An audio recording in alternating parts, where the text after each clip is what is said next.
मेरा बेटा सबसे मेन चीज़ को मेरा ना कोई मेरी एनजीओ है, ना मेरी कोई तंजीम है।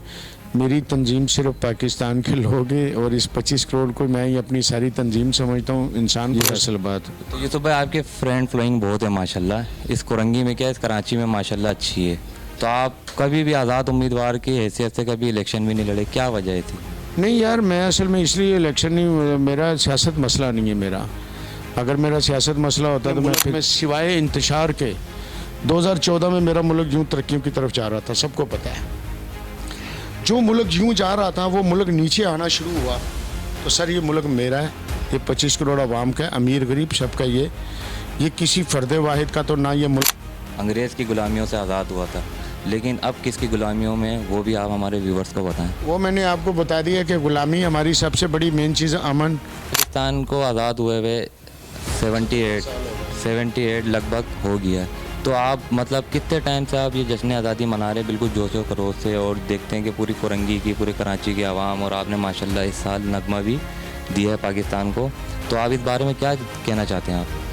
मैंने जो प्रोग्राम जो शुरू किए मेरे ख्याल से 2015 में मैंने जो ना ये कुछ रोज़ पहले एक खबर चलती है सोशल मीडिया के ऊपर कि कोई बच्चा है, कोई वो पुलिस मोबाइल चलाता है और उसको तहरीर लिखी आती है कि ये यूसुफ पाकिस्तानी का बेटा है। तो इस बारे में थोड़े आवाम को खुल के बताएं। ये बड़ी मतलब आवाम पागल हो गई थी, धमाधम शेयर कर रही थी, मतलब बिना तस्दीक किए। इस बारे में आप कुछ कहना चाहते हैं? सबसे मेन चीज़ हमारे यहाँ ये है कि जो ना यहाँ जितना आप उल्टी सीधी बात करोगे, झूठ बोलोगे ना, तो आप बड़ी जल्दी हाई अलर्ट होते हो। वजह ये कि हमारा सच्चाई का दौर ख़त्म हो गया। वो जो बच्चा था उसने ऐसा हुआ था, हमारे साथ वो बच्चा आता जाता है यहाँ पर, उसका नाम नबील है शायद।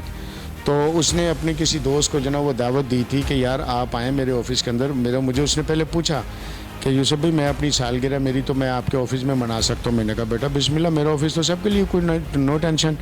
अच्छा, वो कहीं तस्वीर वगैरह या फ़ोटो शोटो उसने कहीं बना ली होंगी, तो वो कोई हमारे कोई पता नहीं कौन से जानदार वो भाई थे। मैं तो ए वतन तू सलामत रहे ता क़यामत रहे, और ये तेरे मुहाफ़िज़ और तेरे पाकिस्तान की आवाम, पाकिस्तान जिंदाबाद।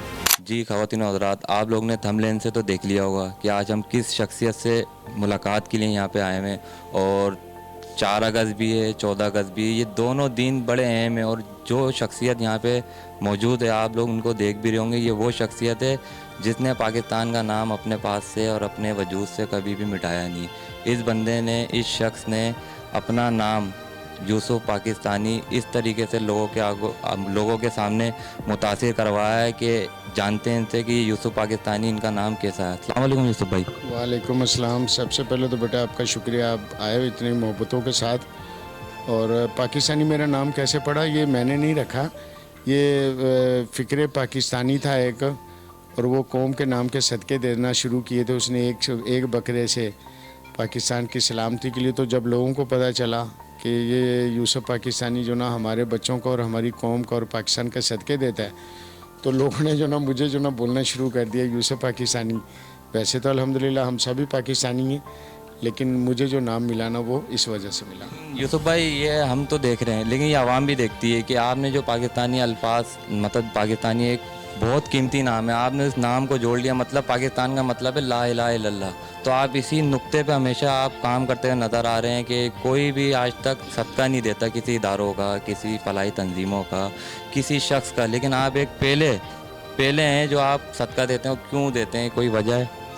यार ये मुझे भी नहीं पता, मैं बस इतना पता है मुझे कि मैंने जब सदका देना शुरू किया था ना, तो एक दिमाग में ख्याल रहता था कि यार पाकिस्तान के हालात कहीं ना कहीं ख़राब ही रहते हैं, तो कभी कोई परेशान तो कभी कोई परेशान, तो ऐसे दिल में ख्यालात आते थे। तो मैंने दिमाग में ये आया, मैंने यार मैं तो कुछ और नहीं कर सकता। तो कहते हैं सदका रद्दुल बला, सदका अल्लाह के गुस्से को भी ठंडा करता है, सदका से जो न बलाएँ भी टलती हैं, और सदक़े से माल भी कम नहीं होता। I am practical. तो ये काम मैंने करने शुरू किए, दुआ, सजदा और सदका। और ये एक ही दुआ होती कि मेरा मौला मेरे पाकिस्तान के हालात बेहतर हो और मेरे पाकिस्तान के जवानों का मुस्तकबिल जो मुझे तरीक़ों में डूबता हुआ जो अब नज़र आ रहा था। तो मैंने कहा यार अब खुल के बोलना, मैंने 2 साल हो गए खुल के बोलना शुरू कर दिया। वो भी इसलिए कि जब मैंने देखा कि मेरे पाकिस्तान के मुस्तकबिल जो ना, यानी और मेरे जवान बूढ़े सारे 25 करोड़ सारे, इसी में 25 की बात करता हूँ मैं, और ये जब डूबता हुआ नज़र आया तो मैंने कहा नहीं यार अब मैं चुप नहीं रहूँगा, अब मैं बोलूँगा ज़रूर। क्यों? ये मामला है इंसानों का और इंसानियत का और पाकिस्तान फिर मैं पाकिस्तान की बातें किया करता था दोस्तों में भी, बल्कि वो भी चिढ़ जाया करते थे। कभी उनका नाम मुनव्वर भाई है, तो मुझसे चिढ़ जाया करते थे आज से 10 साल पहले कि यार तू पाकिस्तान की मुझसे क्या बातें करता है तू। तो मैं बोलता यार मैं किससे करूँ, मतलब मुझे नहीं पता। मैं वैसे वहाँ भी रो पड़ना कि यार अल्लाह करे मेरे पाकिस्तान के हालात बेहतर हो। आज तो मतलब ये कहानियों कुछ और है। अच्छा यूसुफ भाई, जैसे आपने अपनी एक फलाही इदारा बनाया हुआ था, आपने जो एनजीओ थी आपकी, अगर आप इससे हट के अगर कोई तंजीम बनाते तो वो क्या तंजीम होती? मेरा बेटा सबसे मेन चीज़ को मेरा ना कोई मेरी एनजीओ है ना मेरी कोई तंजीम है। मेरी तंजीम सिर्फ पाकिस्तान के लोग हैं और इस 25 करोड़ को मैं ही अपनी सारी तंजीम समझता हूँ। इंसान परस्त हूँ और वतन परस्त हूँ। ये पाकिस्तान का झंडा ही मेरी तंजीम है। बाकी मेरी अल्लाह का शुक्र है। सियासी तो लोग काफ़ी सारे मिलते हैं जुलते हैं, सबसे मिलते हैं हम, अल्लाह का शुक्र है। और हर बंदे से मैं मिलता हूँ। उसकी वजह ये कि बात मेरे पास सिर्फ पाकिस्तान की, मेरे पास सियासत का कोई केस नहीं है। ये है असल बात। ये तो भाई आपके फ्रेंड फ्लोइंग बहुत है माशाल्लाह। इस कोरंगी में क्या, इस कराची में माशाल्लाह अच्छी है। तो आप कभी भी आज़ाद उम्मीदवार की हैसियत से कभी इलेक्शन भी नहीं लड़े, क्या वजह थी? नहीं यार, मैं असल में इसलिए इलेक्शन नहीं, मेरा सियासत मसला नहीं है मेरा। अगर मेरा सियासत मसला होता तो मैं फिर जाके सियासी लोगों को जो ना ज्वाइन करता, सियासी बातें करता मैं। तो मेरा मसला कौमी है, मेरा सियासी नहीं। और पूरी कौम का मसला इस टाइम पे वो है बेरोज़गारी, खाली जेब। और जो आगे मुझे सिर्फ फ़िक्र ये रहती है, अभी तो मैं बड़े नॉर्मल में बता रहा हूँ, बात करूँ, मैं तो रो पड़ता था जब ये हालात में आज से 3 साल पहले 4 साल पहले, ये तो 5 साढ़े 5 साल तकरीबन हो गए मैंने बोलना शुरू किया था। तो उस वक्त मुझे लोगों ने पागल भी कहना शुरू कर दिया था कि यूसुफ भाई पागल हो गए। क्यों? मुझे ये वाले उस टाइम पे जब मैं हालात देखता था तो मैं एकदम बेसाख्ता में रो पड़ता था। मुझे नहीं पता होता था कि कौन मेरे पास खड़ा हुआ है कौन नहीं। तो उस हवाले से फिर मुझे लोगों ने यहाँ तक भी कहना शुरू कर दिया था कि यूसुफ भाई जो ना पागल हो गए। और मैं जो ना पागल, मैं रो पड़ता था। मैं कहता था यार, आज मैं अल्लाह से बड़ी माफ़ियाँ भी मांगता था, मैं अल्लाह से तौबा भी करता था, या अल्लाह मेरे अल्फाज झूठे हो जाएं, मेरे ख्यालात झूठे हो जाएं मौला, लेकिन मेरे पाकिस्तान के हालात बेहतर रहे। लेकिन और जब मैं बोलता था कि आगे पाकिस्तान के हालात सही नज़र नहीं आ रहे, अंधेरे नज़र आ रहे हैं, बेरोज़गारियाँ नज़र आ रही हैं, और आगे जब बेरोज़गारी होती है तो देखें फिर आपको महंगाई भी नज़र आती है। जब आपकी जेब में पैसा है, आपका रोज़गार है, तो बेटा आपको कभी भी महंगाई नहीं लगेगी। तो मेरी नज़दीक सबसे बड़ी गुलामी, जैसे मैंने पहले कहा कि बेरोज़गारी है और बदअमनी है मुल्क के अंदर। जब अमन नहीं होगा तो चमन कहाँ से होगा? तो आपने क्या सोचा कि बेरोज़गारी का क्या तोड़ होगा? बेरोज़गारी का तोड़ मेरे हिसाब से तो यही है, इंशाल्लाह वक्त आने पे जब कौम एक झंडा एक एजेंडा, खुशहाल अवाम, मजबूत इदारे, रोशन पाकिस्तान, ये मेरा एक मंशूर का हिस्सा भी है। और ये सिर्फ एक कौम का मसला है, ये सियासी मसला नहीं है। एक जुमला ज़रूर कहता हूँ मैं, सियासत सबकी अपनी अपनी, पाकिस्तान सबका है। तो पाकिस्तान होगा तो सारे सियासत भी कर सकेंगे। तो पाकिस्तान की सलामती जो ना वो इसी में ही है कि पाकिस्तान के अंदर अमन हो, रोज़गार हो। हमारा पाकिस्तान का, मैंने जब बोलना और ज़्यादा शुरू कर दिया था जब यहाँ से पता चला कि जवान बच्चे जो ना यहाँ से पढ़े लिखे डॉक्टर इंजीनियर टाइप के या कारोबारी लोग, करोड़ोंपति अरबोंपति, जब यहाँ से मुल्क छोड़ के जाने लगे, तो ये मेरे लिए एक बड़ा तकलीफ़ का बाइस बनता था। तो मैं एक जुमला ये सोच में आता था ख्याल में कि यार अगर ये लोग चले जाएंगे यहाँ से तो मेरे पाकिस्तान में तो सिर्फ भूख, अफलास और अंधेरे होंगे। तो ये चीज़ें मैं जहाँ तक मेरी हिम्मत, मैंने आवाज़ें उठाई ताकि जिनके पास अल्लाह ने इख्तियार दिए हैं, जिनके पास मामला आते हैं, वो इस मुल्क को देखें। सीधी सी बात है। और मेरा मकसद भी यही था कि मेरा पैगाम भी उन्हीं को देना मेरा मकसद था कि सर ये पूरे पाकिस्तान के जो भी लोग हैं, चाहे वो सियासतदान है, सरकार है, कोई भी एक्स वाई, जिनको अल्लाह ताला ने इख्तियार दिए, वो पाकिस्तान के बारे में ठीक है, वो हैं, उनके पास जिम्मेदारियाँ, लेकिन फ़िक्र वाली जो बात है वो ये कि यार अगर ये चले जाएंगे लोग यहाँ से तो बाकी यहाँ बचेगा क्या?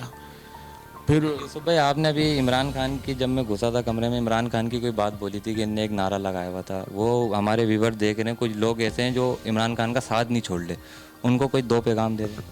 देखिए जी, मैं अगर खुली बात करूँगा तो इसके लिए मुझे किसी को ना यकीन दिलाने की ज़रूरत है, क्योंकि मेरा रब और मेरे रब तो मेरे मामला तो जानता है।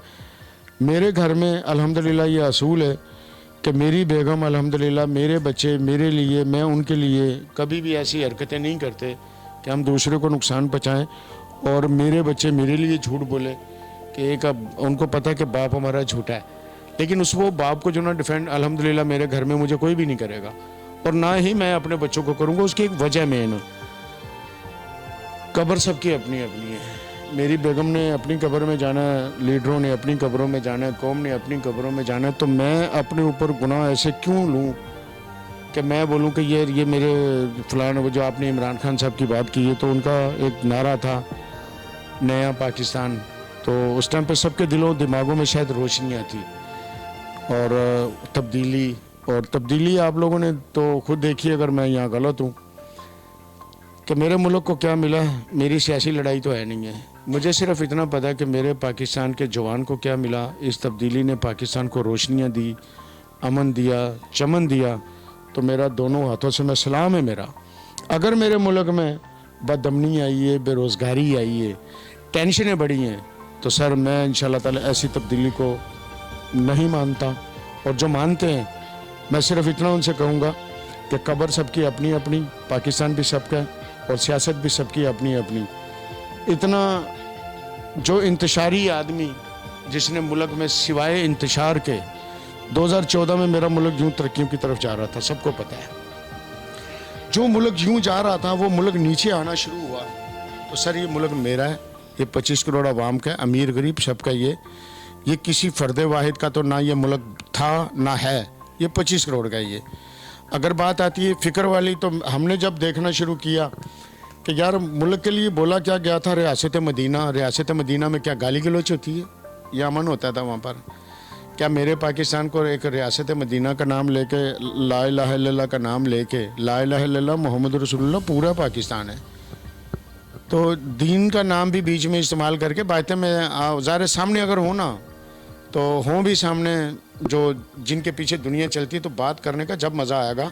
ऐसे थोड़ी है ना, वो मेरे सामने या कोई दूसरा अगर बंदा आता है मैं उससे बहस करूँगा तो उसका मेरे से कोई रिज़ल्ट भी नहीं निकलता। और जो फिर उसके बाद ग़ुलामी के नारे लगे, तो मैं सबसे बड़ी ग़ुलामी जो ना वो खाली जेब और खाली पेट है। मेरे पाकिस्तान का अगर पेट भरा है, मेरे पाकिस्तान में अमन आया, चमन आया, मेरे बच्चों का मुस्तकबिल अच्छा हुआ है, तो फिर कहूँगा तब्दीली को भी और नए पाकिस्तान को भी सलाम सलाम सलाम। और अगर उसका उलट हुआ है तो फिर उनसे ज़रूर कहूँगा कि सबसे पहले मेरी और आपकी पहचान वो पाकिस्तान है, पाकिस्तान का अमन है, पाकिस्तान के इदारे हैं, पाकिस्तान की फ़ौज है। तुम्हारी सियासी लड़ाई थी, तुमने सियासी लड़ाइयाँ भी लड़ी मेरी फ़ौज के ख़िलाफ़, ये मेरी फ़ौज है। और फ़ौज कौन है? आम लोग। वो ना मेरी जगीर है ना वो किसी और की जगीर है, वो जगीर है पाकिस्तान की आवाम की। तो मेरे जब इदारे के ख़िलाफ़ सर जब बोला जाएगा, उल्टे सीधे लफ्ज़ बोले जाएंगे, मैं कंट्रोल करके बात करूँगा। जहाँ पर बात आएगी ना दूसरी, तो मैं इंशाल्लाह ताला फिर अगर वो कंट्रोल नहीं उनके पास, तो फिर हमारे कंट्रोल भी ख़त्म हो जाते हैं। क्यों? मेरे लिए मेरा पाकिस्तान सबसे पहले, मेरे पाकिस्तान के इदारे मेरे लिए पहले हैं, मेरे लिए मेरे पाकिस्तान के लोगों का अमन पहले, और मेरे पाकिस्तान की फ़ौज मेरे लिए सबसे पहले। मेरी रेड लाइन भी मेरी फ़ौज है, मेरा रेड लाइन भी मेरी पाकिस्तान है और मेरे पाकिस्तान की पहचान है। और मुझे इतना ज़रूर कहूँगा, माई इंटरनेशनल फादर पाकिस्तान। ये तमाम पाकिस्तानी जो ओवरसीज़ लोग भी हैं, आपकी असल पहचान है क्या? पाकिस्तान है या कुछ और है? क्या हमें पाकिस्तान में क्या मिला? अमन मिला, चमन मिला। आज चोर चोर चोर चोर चोर चोर चोर चोर के नारे लगा के आज पाकिस्तान की आवाम की, मैं बार बार से सवाल कर रहा हूँ मैं, क्या आपकी कोई वैल्यू है? लोग आपको किस नज़र से देखते हैं? चोर या कुछ और? मतलब कि बोलते हैं जी बहुत ईमानदार हो। क्या इससे पहले पाकिस्तान के लोग नहीं थे? क्या पाकिस्तान का लोगों की खुशहाली नहीं थी? आज हर बंदा बेकारी बन गया। ये तब्दीली है। तो सर, तो तब्दीली के जो नारे लगाते थे और जो उनको सपोर्ट करते थे, जो उनके सहूलतकार थे, उनके लिए सिर्फ एक लाइन, सिर्फ एक। उसके बाद हम चलेंगे 14 अगस्त के बारे में, जो जब हमारा वतन अजीज़ अंग्रेज़ की ग़ुलामियों से आज़ाद हुआ था। लेकिन अब किसकी ग़ुलामियों में, वो भी आप हमारे व्यूवर्स को बताएं। वो मैंने आपको बता दिया कि ग़ुलामी हमारी सबसे बड़ी मेन चीज़ है, अमन और चमन। अगर ये है तो ग़ुलामी इंशाल्लाह सबसे पहले वही वाली बात है। अगर अमन है, पेट में आपके खाना है, आपके तन पे कपड़े हैं, आपके रहने के लिए मकान है, तो आप अपने घर के आज़ाद हो, आप अपने घर के बादशाह हो। और अगर नहीं है तो मेरी जान, इसी का नाम ग़ुलामी है। अब रही बात, आप अगर क्या सवाल दूसरा आपने किया था माजरत के साथ? यही कहा था मैंने कि आप मतलब जो 14 अगस्त अभी अंग्रेज़ों की ग़ुलामियों से आज़ाद हुआ, अब जो यहाँ पे जो काले अंग्रेज़ों से आज़ाद हुआ था, अब ये काले अंग्रेज़ आ गए, अब इनसे आज़ादी कैसे मिलेगी? मेरी बात सुने, मैं किसी को काला अंग्रेज़ नहीं बोलूँगा, ना चिट्टा अंग्रेज़ बोलूँगा। चिट्टा और काला अंग्रेज़ हमारे अंदर बसता है। हम कितने मतलब कि दयानतदार हैं। पहले तो मैं अपने आप से मुझे सवाल करना है। हम दूसरे पे तो इल्ज़ाम ये वाले तो दे देते हैं कि काले अंग्रेज़ और चिट्टे अंग्रेज़, हमारे अपने अंदर भी कौन सा अंग्रेज़ है, ज़रा पहले हम आवाम उसको भी पढ़ लें तो वो भी मेरे ख्याल से ज़्यादा अच्छा होगा। यूसुफ भाई, पाकिस्तान को आज़ाद हुए हुए 78 लगभग हो गया है। तो आप मतलब कितने टाइम से आप ये जश्न आज़ादी मना रहे हैं बिल्कुल जोशो खरोश से, और देखते हैं कि पूरी कुरंगी की, पूरे कराची की आवाम, और आपने माशाल्लाह इस साल नगमा भी दिया है पाकिस्तान को, तो आप इस बारे में क्या कहना चाहते हैं आप? मैंने जो प्रोग्राम जो शुरू किए मेरे ख्याल से 2015 में मैंने जो ना ये ओपन किए थे 14 बकरों से, लेकिन उससे पहले मैं जब मतलब देखता पाकिस्तान के मामला ठीक नहीं, परेशानियाँ, तो मैं जाके एक बकरे की मेरे पास तौफीक होती थी और इतनी कर लेता था मैं। जब भी कभी देखता मैं तो सलाम पाकिस्तान, सलामती पाकिस्तान की और पाकिस्तान की आवाम की, ये मेरे एक सोच होती थी। और उस शुरू के तो मेरे जज्बात ही कुछ और होते थे, तो वो तो बड़ा मुश्किल मतलब कि केस था उस टाइम पर। प्रोग्राम को वाइंड अप करेंगे। एक अभी आप माशाल्लाह इतने अच्छे काम करते थे, लेकिन आपकी कुछ रोज़ पहले एक खबर चलती है सोशल मीडिया के ऊपर कि कोई बच्चा है, कोई वो पुलिस मोबाइल चलाता है और उसको तहरीर लिखी जाती है कि ये यूसुफ पाकिस्तानी का बेटा है। तो इस बारे में थोड़े आवाम को खुल के बताएं। ये बड़ी मतलब आवाम पागल हो गई थी, धमाधम शेयर कर रही थी, मतलब बिना तस्दीक किए। इस बारे में आप कुछ कहना चाहते हैं? सबसे मेन चीज़ हमारे यहाँ ये है कि जो ना यहाँ जितना आप उल्टी सीधी बात करोगे, झूठ बोलोगे ना, तो आप बड़ी जल्दी हाई अलर्ट होते हो। वजह ये कि हमारा सच्चाई का दौर ख़त्म हो गया। वो जो बच्चा था उसने ऐसा हुआ था, हमारे साथ वो बच्चा आता जाता है यहाँ पर, उसका नाम नबील है शायद। तो उसने अपने किसी दोस्त को जो ना वो दावत दी थी कि यार आप आएँ मेरे ऑफ़िस के अंदर। मुझे उसने पहले पूछा कि यूसुफ भाई मैं अपनी सालगिरह मेरी तो मैं आपके ऑफ़िस में मना सकता हूँ। मैंने कहा बेटा बिस्मिल्लाह, मेरा ऑफ़िस तो सबके लिए, कोई नो टेंशन। अच्छा, वो कहीं तस्वीर वगैरह या फ़ोटो शोटो उसने कहीं बना ली होंगी, तो वो कोई हमारे कोई पता नहीं कौन से दयानतदार वो भाई थे। मैंने तो चैलेंज कर दिया था उनको कि यार मैं तुम्हें कुछ कहना नहीं चाहता, लेकिन तुमने खबर जो ना वो बड़ी गलत दे दी कि यूसुफ पाकिस्तानी का बेटा जो ना वो पुलिस की गाड़ी में अपने पता नहीं क्या वो भरमबाजियाँ इस किस्म के। मैं पूरे वीडियो के सामने और कैमरे के सामने, और भी लोग यहाँ 10, 12, 14 बैठे हुए हैं। अगर मेरे कोई भी ऐसा मेरा बच्चा ज़िंदगी में, जितनी सख्त मैं हूँ ना अपने घर के अंदर, शायद मेरे ख्याल से बहुत कम ऐसे बाप होंगे जो अपनी औलादों को गलत चीज़ से रोकते हैं और उनको टोक भी देते हैं और गुस्सा भी दिखा देते हैं। भले बच्चे बड़े हो गए तो क्या हुआ, लेकिन मेरे बाप तो नहीं बन सकते। तो वो जिसने भी किया अल्लाह उसको भी हिदायत दे, क्योंकि हम झूठी खबरें जो ना उसको बड़ी जल्दी हाईलाइट करते हैं। मुझे अब सालों हो गए ये इन मामलात पे चलते हुए, तो मैंने देखा कि मुझे तो किसी ने कोई ऐसा वो आके नहीं हाईलाइट किया कि जी यूसुफ पाकिस्तानी जी, मतलब सालों से लगे हुए हैं। तो अब मैं इनको यही बोलता हूँ सब दोस्तों को, मैंने कहा यही मैं अगर कोई उल्टा सीधा काम करता ना तो यूसुफ पाकिस्तानी ऐसा हाईलाइट होता कि बोलते जी ये तो एक दहशतगर्द आ गया, उसने तो टायर जला दिए, तो फलाना कर दिया। तो मैंने कहा मैं पाकिस्तान के अमन की मैं बात करता हूँ, तो मैंने कहा मेरी कोई सुनने के लिए तैयार नहीं है। जबकि मेरा भी मकसद यही कि यार मेरे पाकिस्तान के अंदर हालात बेहतर हों, अमन हो, चमन हो। क्या मतलब कि दुनिया के और मुल्क नहीं कि मेरे ही मुल्क रह गया कि आपस में लड़ना है।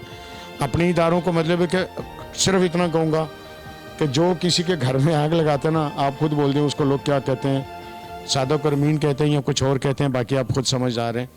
जो किसी के घर में आग लगाएगा ये फैसला आप खुद कर सकते हैं। और जो फितने पे लाए, घरों में लड़ाइयाँ, आप बताएं कि लोग आपस में कौन से शायद ऐसे घर रह गया होगा जहाँ पर मतलब लड़ाइयाँ झगड़े किसी के घर में, तो भाई तो किसी के घर में वैसे। यूसुफ भाई, ये अभी 4 अगस्त आ रही है, योम शोदा आ रहा है पुलिस का, तो आप पुलिस वालों के लिए और जो पुलिस के जो सिपाही शहीद हो गए, जो अफसरान शहीद हो गए, उनके बारे में क्या कहना चाहते हैं? उनके लिए मेरी अल्लाह पाक से दुआ है कि वो अपने फ़र्ज़ निभाते हुए अल्लाह ताला ने उनको शहादत नसीब की है, तो अल्लाह ताला उनकी बख्शिश करे और उनके दर्जात बुलंद करे और उनकी फैमिलियों को अल्लाह ताला हिम्मत और सब्र अता फरमाए।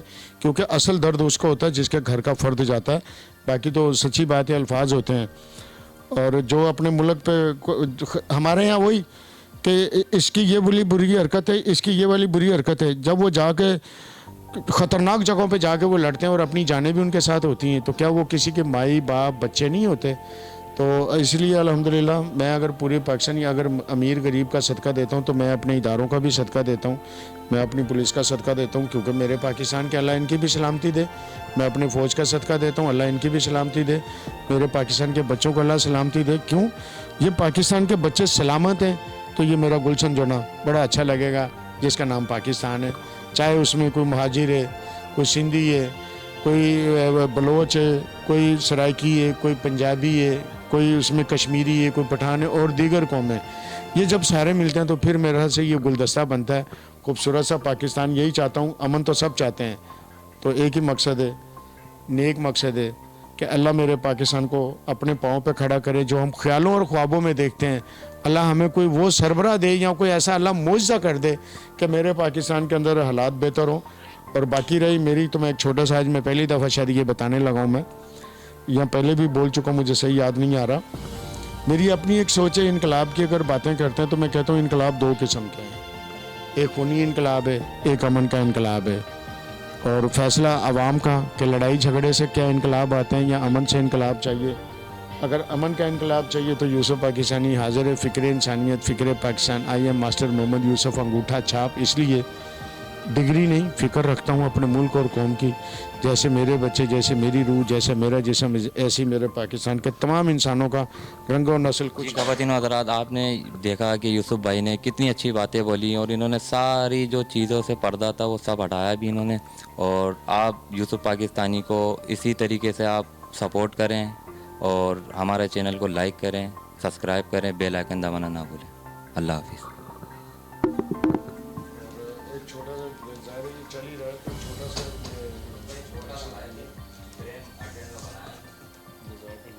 ये आपकी ममता का शुक्रिया जी।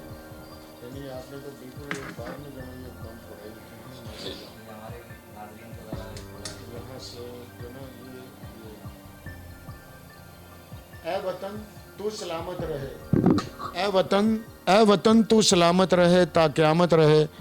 और ये तेरे मुहाफिज और तेरे पाकिस्तान की आवाम, पाकिस्तान जिंदाबाद।